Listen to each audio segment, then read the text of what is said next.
APDCL আৰু আমাৰ গভৰ্ণমেণ্টৰ যিখিনি বিষয়া আছে আমি একেলগে আলোচনা কৰিছোঁ আৰু কিছুমান জাতীয় সংগঠনৰ নেতৃবৃন্দ ইয়াত উপস্থিত হৈছিলে। মূলতে যিটো পৰ্বতজৰাৰ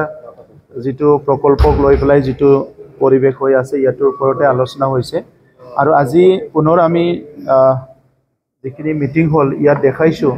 যে এই যে প্ৰকল্প ইয়াত যিখিনি কথা আমি বিভিন্ন মিডিয়াৰ জৰিয়তে বিভিন্ন জনে কোৱা আমি দেখিবলৈ পাইছোঁ কি আমাৰ মাটিবিলাক লৈ যাব বা কিবা কৰিব যে আজি পুনৰ আমি এইটো ডিসকাস কৰিছোঁ যে ইয়াত সাৰ্কেল অফিচৰ পৰা প্ৰেজেন্টেশন ৰাখা হৈছে যে কোনো এজন ব্যক্তিৰ 1 বিঘাও মাটি এইটো বস্তিৰ মাটিয়ে হওক বা খেতিৰ মাটিয়ে হওক যাৰ নামত আছিলে এই মাটিবিলাক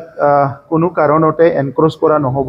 বা এভিকশন কৰা নহব বা এই মাটিবিলাক লোৱা নহব এই কথাটো ইনচিউৰ কৰা হৈছে আৰু এই যেটো প্ৰকল্প হ'বলৈ গৈ আছে তাত সব ফালৰ পৰা মানে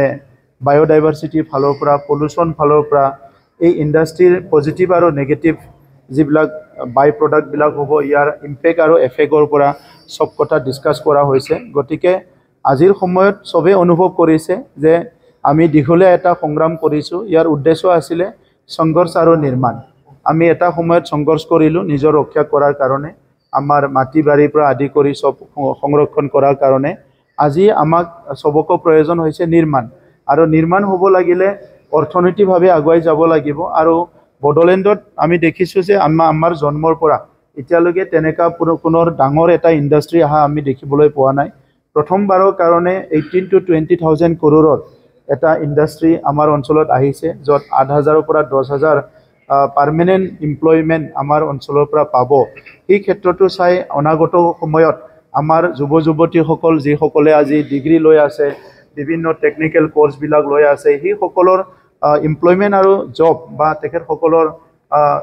অনাগত দিনত সংস্থাপনক লৈ পেলাই আমি চিন্তা চৰ্চা কৰা হৈছে আৰু সেই কাৰণে আমি ইন্ডাষ্ট্ৰিটো হোৱাটো বিচাৰিছো কিন্তু not at the cost of কাৰো যাহাতে 1 বিঘাও মাটি বা কোনো গাঁৱৰ ক্ষতি হোৱাকে বা কোনো সমাজৰ ক্ষতি হোৱাকে এই প্ৰকল্পটো বনোৱাটো আমি কোনোৱে বিচাৰা নাই তো সেই কাৰণে আজি আমি কনভিন্স যে ইয়াত কোনো কাৰো ক্ষতি নহয় এই কাৰণে আমি ৰাইজক আহ্বান কৰিছো যে আলোচনা কৰিব লাগে আলোচনা কৰাত সব সমাধানৰ ৰাস্তা আছে আমি জাতীয় সংগঠনবোৰক অনুৰোধ কৰিছো সবকে অনুৰোধ কৰিছো যে আমি তেনেকুৱা ধৰণৰ কোনো এটা ভাইলেন্স বা কিবা এটা তেনেকা পৰিবেশ আমি বিচৰা নাই বা প্ৰশাসন ব্যৱহাৰ কৰি কিবা এটা প্ৰকল্প বহা ইটো বিচৰা নাই বডলেণ্ডত আজি এটা স্থায়ী শান্তি আহি গল এনেকুৱা এটা পৰিবেশত আজি আমি পুনৰ কোনোবা এটা মানুহ কিবা দুখ পাক কষ্ট পাক ইটো আমি বিচৰা নাই তো এই কাৰণে এই প্ৰকল্পৰ নামত মই পুনৰ আমি বিটিসি অথৰিটি হৈ পেলাই এনচিউৰ কৰিছো ইয়াত কোনো এটা ব্যক্তি কোনো এটা গাঁৱৰ কোনো এজন প্ৰাইভেট প্ৰপাৰ্টিটো ইয়াত লোৱা নহব বা তেখেত সকলৰ খা সম্পত্তিটো এনক্ৰোচ কৰি পেলাই এই ইন্ডাষ্ট্ৰিটো কৰা নহব এই কথাটো আজি আলোচনা কৰা হৈছে আৰু সেই কাৰণে গাঁৱত যিবিলাক কমিটি বনাইছে প্ৰটেকচন কমিটি হওক বা যি কমিটি হওক তেখেত সকলৰ নেতৃবৃন্দৰ লগত যেতিয়াই বিচাৰে চৰকাৰে কথা পাতিবলৈ সাজু আছো আৰু তেখেত সকলক আমাৰ এডমিনিষ্ট্ৰেচনও বিচাৰি আছে যোৱাকালিও খবৰ দিয়া হৈছে আলোচনা কৰিব লাগে গতিকে তেখেত সকলে যেতিয়াই আলোচনা কৰিব বিচাৰে আমি আলোচনা কৰিবলৈ সাজু আছো মই তেখেত সকলক আহ্বান কৰিছো তাতে আপোনাৰ বিপিএল ইউপিএলৰ অলপ দিগদাৰ হ'ব যেন লাগিছে একো দিগদাৰ নহয় কাৰণ নিৰ্বাচনটো এটা বেলেগ বিষয় এইটো এটা বেলেগ বিষয় আৰু এই ইন্ডাষ্ট্ৰিটো সকলো বিচাৰিছে আজি ইয়াত দেখিছে সবে যিমান দল সংগঠন আছে যিমান কি আছে সবে বিচাৰিছে ইন্ডাষ্ট্ৰি হোৱাটো কিন্তু সবে কাৰবা সন্দেহ আছে যিয়ে নাজানে যে ইয়াত কাৰবা মাটি যাব নেকি কিবা ট্ৰাইবেল এৰিয়াৰ কিবা ক্ষতি হ'ব নেকি যোনে নাজানে এই কথাখিনি কৈ আছে যোনে জানে এইটো এই পজিটিভ কথাই কৈ আছে গতিকে নিৰ্বাচনৰ লগত এইটো অংক নাই কোনবা যদি এইটো লৈ পেলাই নিৰ্বাচনৰ অংক কৰিছে তেখেত সকলে নিৰ্বাচনৰ সময়ত গম পাব যে নিৰ্বাচনী অংকত এইটো এটাও ভোট প্লাস নহল এইটো দেখিবলৈ পাব কিছুমান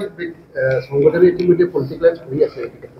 কৰক তেখেত সকলৰ পলিটিকেলাইজ কৰাটোৱে উদ্দেশ্য আমাৰটো কোনো পলিটিকেলাইজ কৰা উদ্দেশ্য নাই আমাৰ নিজৰ মানুহক লৈ নিজৰ ৰাইজক লৈ নিজৰ জাতিক লৈ পেলাই কি পলিটিকেল কৰিব লগা আছে পলিটিকেল কৰিব লাগে যেটো ফিল্ডত কৰিব লাগে এটো পলিটিকেল হৈ আছে কিন্তু কোনবা মানুহৰ মাটি হক কোনবা মানুহৰ ঘৰ কোনবা সম্পত্তি কিবা এটা অৰ্থনীতি উন্নয়ন সেইটো লৈ পেলাইতো আৰু পলিটিকেল কৰিব লগা একো নাই আপোনালোকৰ নেক্সট ষ্টেপ এডুকেশ্যনৰ ক্ষেত্ৰত সেইটোকে আমি আলোচনা কৰিছোঁ তেখেতসকলৰ লগত আলোচনা বিলোচনা কৰিম আৰু এডমিনিষ্ট্ৰেশ্যনৰ পৰা আমাৰ তৰফৰ পৰা আমি এনি টাইম এটা এপ্ৰ'চ তেখেতসকলক ৰাখিছোঁ যে এনি টাইম তেখেতসকলে আলোচনা কৰিব পাৰে আৰু তেখেতসকলৰ লগত আমি আলোচনা কৰিবলৈ সাজু আৰু সমস্যাটো সমাধান কৰাৰ ফালে আমি লৈ যাবলৈ বিচাৰোঁ নিৰ্বাচন